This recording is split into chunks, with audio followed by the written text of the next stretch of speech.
I'm only sort of the patient representative, and sort of where we are at the moment is looking at timelines for patients.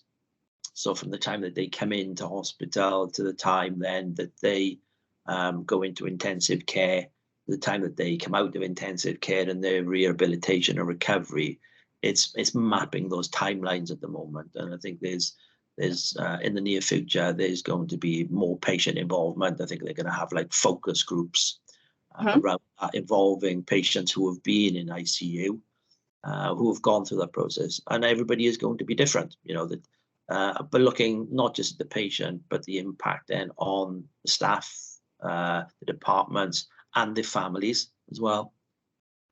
So, you know, as I said, just mapping those timelines then and see where everybody is, you know, go around questionnaires and that sort of thing. So that's mainly my involvement. I leave all the IT stuff to those who are far more qualified than me.